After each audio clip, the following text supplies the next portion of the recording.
I'm pleased to welcome you to an Innerva interview with Professor Paolo Caserotti. Paolo is a professor at the Department for Sports Science and Clinical Biomechanics at the University of Southern Denmark. And Paolo is also the head of the Centre for Active and Healthy Aging. So welcome, Paolo. It's really nice to have you with us. Thank you very much. The subject for today's interview is the Active Aging Communities project, which was a 2-year study by Europe Active, which Paolo led, and it ran from January 2021 through to December 2022. But before we go into the details of that study, Paolo, I just wondered if you could introduce yourself to our audience and also tell us a little bit more about your wider work and interests, your academic interests. Yes, absolutely. So yes, as you said, my name is Paolo Caserotti. I'm Italian originally, and I've been moved to Denmark many years ago after having spent a few years in US for my postdoc at the National Institute on Aging, National Institute of Health.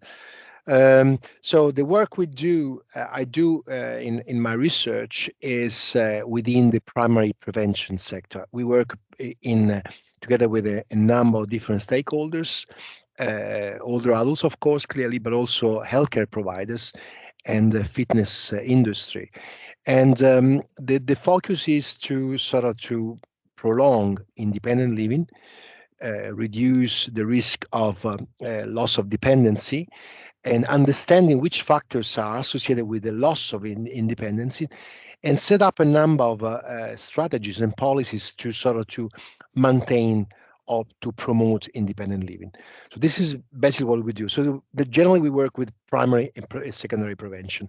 So primary prevention is for older adults who are in a way they are in good health to some extent, despite we can discuss whether you can have an optimal health when you're maybe 80, 85 or 90. And secondary prevention is, of course, clearly for people maybe already have developed a disease and they are trying to optimize the resources they've left. That's a really interesting work, and certainly for the leisure sector in the UK and around the world. That's really powerful work that you're doing, and we're trying to bridge that gap between health and leisure, and to make the two worlds work more together. So thanks for that. Just on back to the subject then, for the Active Aging Communities program, I just wondered if you could just describe what the Active Aging Communities program is, what the project was, and what problem was it aiming to address, and what solutions were you aiming to test? Yes, of course. So there are different challenges when we deal with aging population. The first one is in the fitness industry. The first one is that we know what works. When we deal with exercise, for example, we have really strong, clear recommendations, and we know we have a number of very good programs. The first challenge is that people actually do not engage, or many people do not engage. The second challenge is that when people engage, actually they drop out. So starting the program and maintaining, so adherence to the programs, they are indeed a challenge. So that's the first thing. From the fitness sector point of view, the challenge is that we don't have really a strong market segmentation when you come to the older adults. So in general, there are many good examples, but in general, then it's not very well developed, the aging sector within the fitness industry. So both challenges are what we try to tackle with active aging communities. Try to think about what model works, what can we do to expand the sector, and which components. And the idea was to build on the existing knowledge, so what we know from literature, from science, from early projects, what is the best knowledge we can set in place, and at the same time the experiences from numerous of projects we've run earlier. That's great. And so when throughout the study, what were the outcomes that you found? What conclusions did you come to for the project? So we were trying to understand. The first thing is the adherence. So when we get older adults enroll in a program, are we able to maintain them in the program? That's the first thing. The second thing, we developed this what we call a complex complex intervention. And for complex, we mean that the intervention had different pillars or modules, as we also call. So the pillars means that we have, for instance, an exercise pillar, which is clearly a pillar where we do exercise program, traditional exercise, but we also have something about knowledge or awareness, what we call awareness pillar. So where we developed some simple seminars for the older population and the family and friends, where we explain the risk of the health enhancing benefit of exercise, physical activity, or sedentary behavior. So how to reduce sedentary behavior, what it means in terms of health, what is a normal biological process, what people should expect, and also something about nutrition. Then we had another pillar which was about social connectiveness. So we try to develop intergenerational components, so enrolling the families, the kids, grandkids, into sort of meetings or events which supports the adherence of the older adults to the program. And then also we had the last one, which was about social connectiveness. So facilitating the development of a social community of practice, social interactions among our participants. So the first one was about adherence, but the subcomponents we try to understand was outcomes from all these four pillars. So what worked, what didn't work. So for instance, in the awareness, we had interviews about asking them, did you like it? What did you like about this? Did you know that this was the aging was associated with these changes, and you could actually modify these trajectories if you start an exercise. So this, and we pick up different components from each pillar.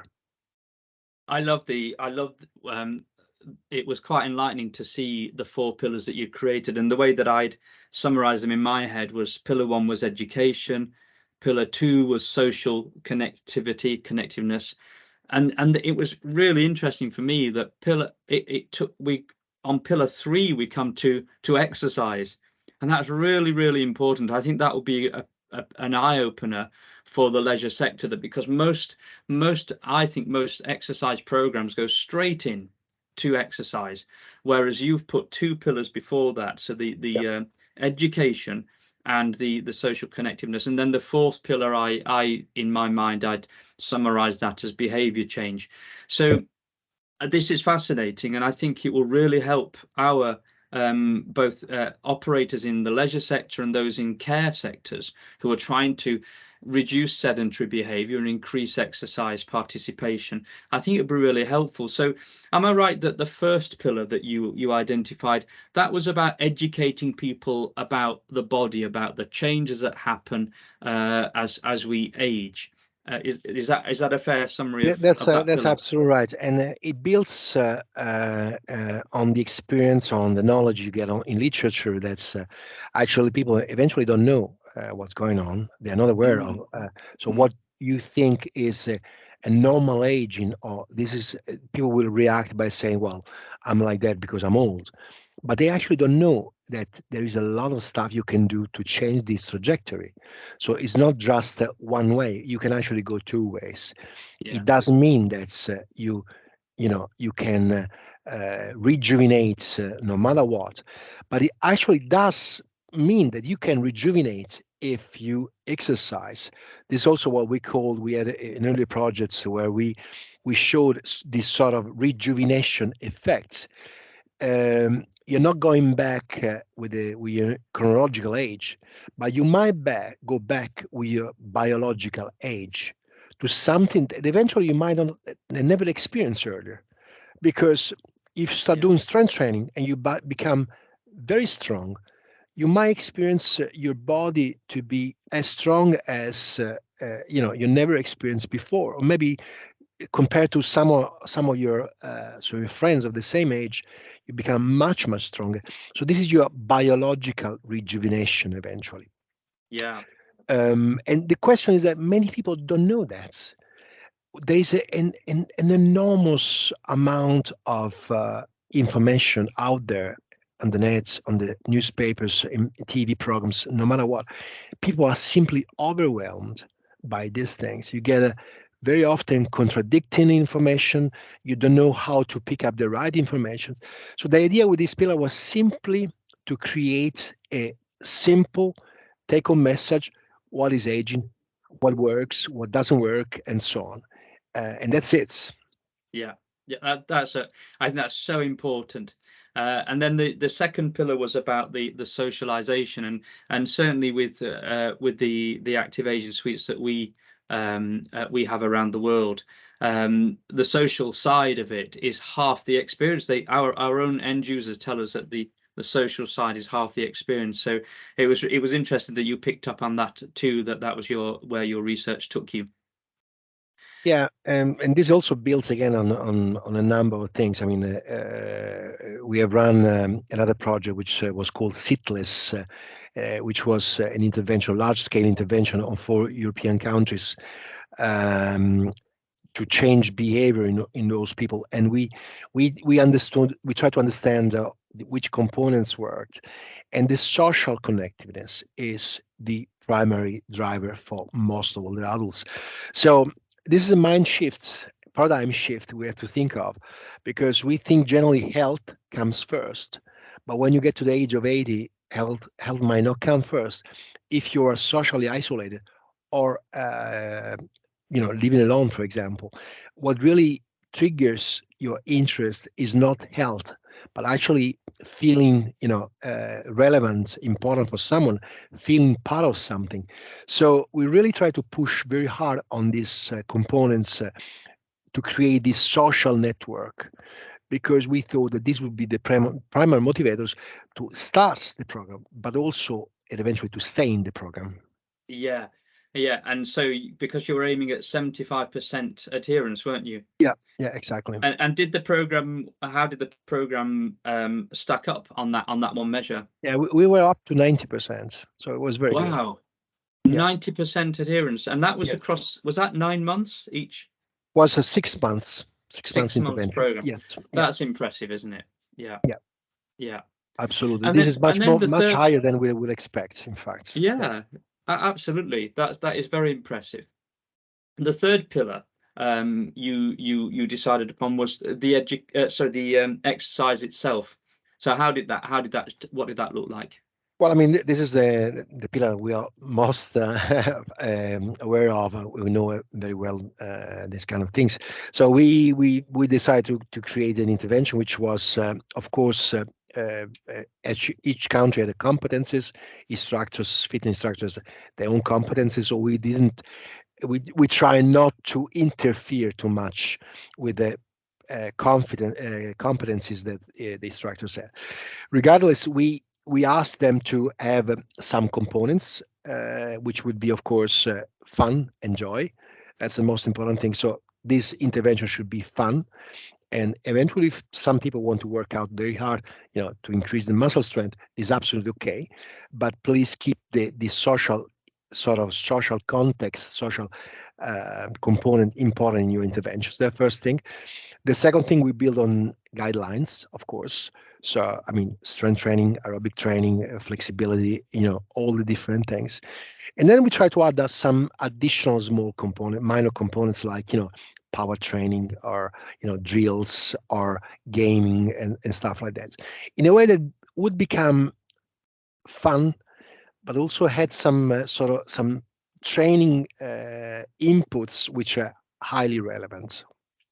And we could demonstrate, for example, we also had assessment of physical function, which increased quite remarkably, actually, in a not only in a significant way, as we say in the statistical terms, but also in a clinically meaningful way, as we'll say in more medical terms, something which is meaningful from a clinical point of view. That's interesting. Did you, and also, so really what we're saying is that the professional skills of industry professionals around the world, their skills are at the core of it. What you're doing is wrapping around a product, if you like, that can help people to access that. But I guess it's still got to be age appropriate. So I imagine that you probably address language. In many fitness centers, you might hear words like "feel the burn," which is probably not appropriate for an 80-year-old. So it's about, I imagine it's about making sure that you speak in a way that's age appropriate. Yeah, it is. So that's a very good question you're asking, because that's absolutely true. So yeah, I mean, you have to speak a language which is understood, which is simple, and I would say this is for the participants, older adults, but also for the trainers in a way. I mean, we have a mind shift that's you have to consider. So I've been working with older adults for many years, and working with them, of course, requires some skills which are common for any age group, of course, clearly. Empathy, for instance, this is a sort of social psychological skill, indeed. But I mean, listening skills are very important for this target group. So it means that you have to listen what people say to you, and you don't need to push beyond, and you need to accept that whatever you are proposing might be partially accepted or might not be accepted, and you have to be pretty much okay with that, and then change in real time and propose something else, and eventually ask also the interaction, ask older adults, so what do you think, how should we do that? So if you decide that this is an important target for you, this is an important goal for you, how do you think we can manage to reach that goal? So that they're part of their own solution as well, which is Yeah, absolutely. And this is common to many of our programs. This is sort of, we call it this co-design. Sometimes we have this a bit more extended co-design approach.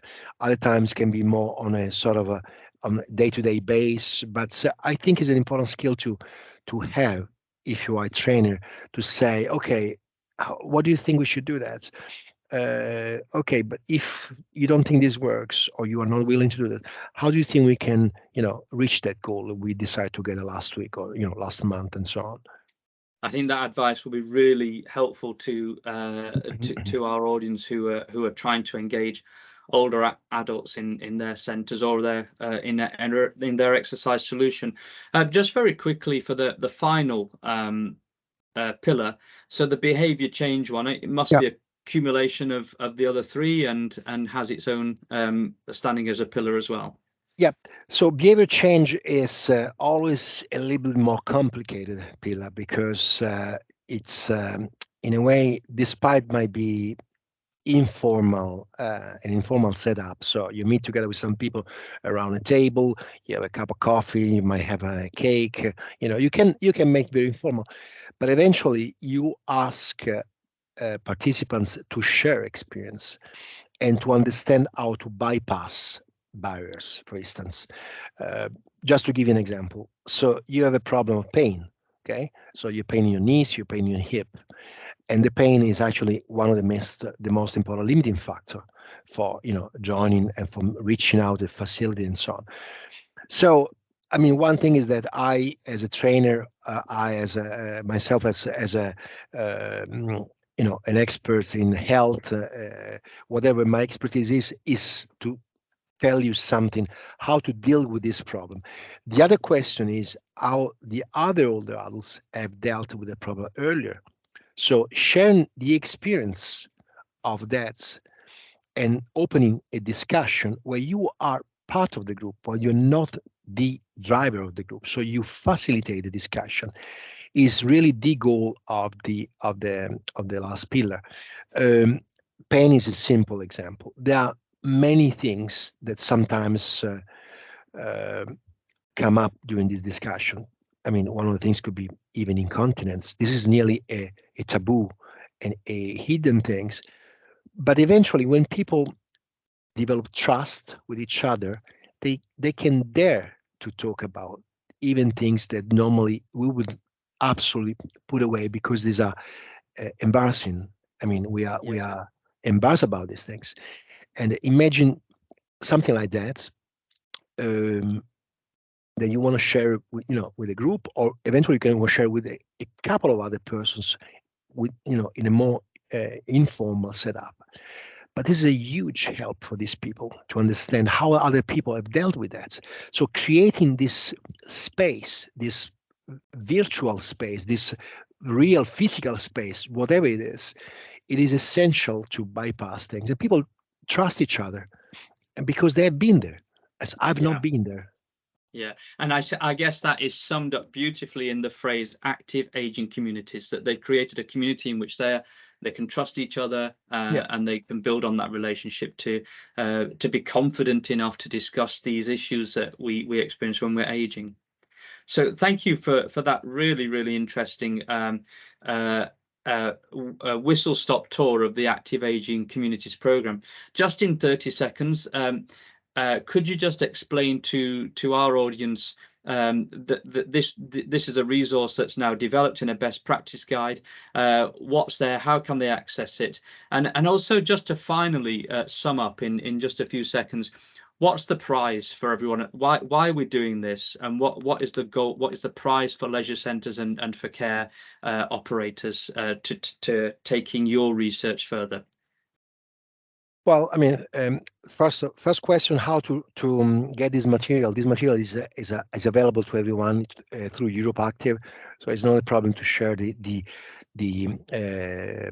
for instance, the seminars we have developed in different languages: English, Greek, Italian, Finnish, and so on and so forth. So this is available, and you are more than welcome to use And these anything. are actual PDFs, aren't they, These on are the actually Europe PDF Active website? or even PowerPoints.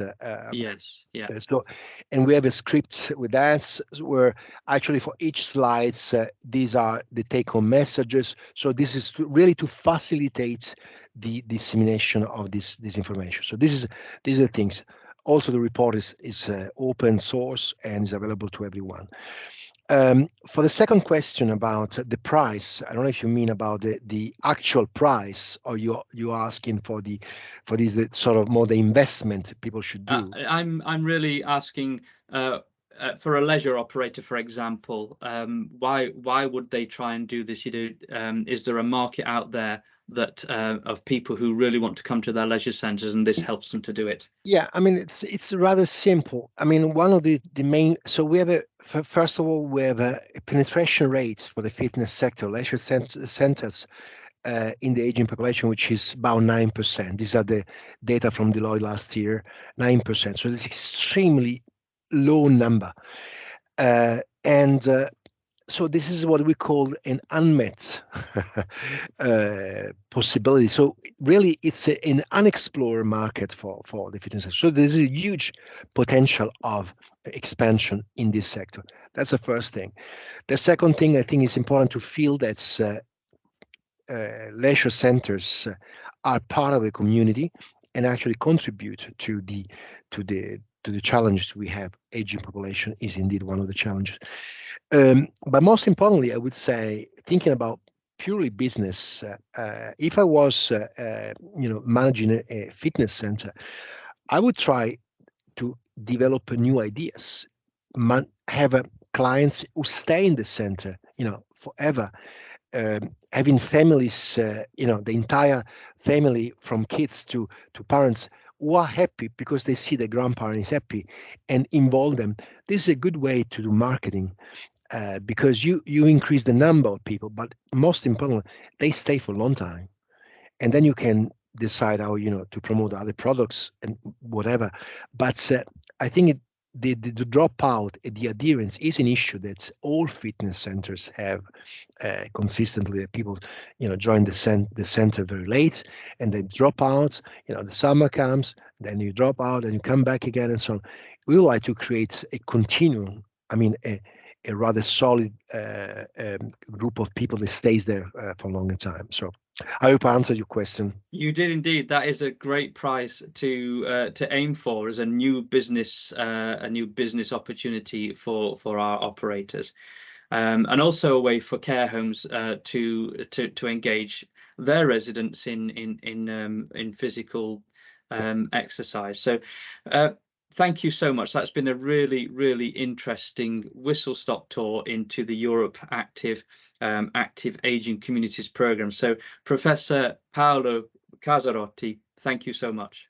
Thank you for having me. So.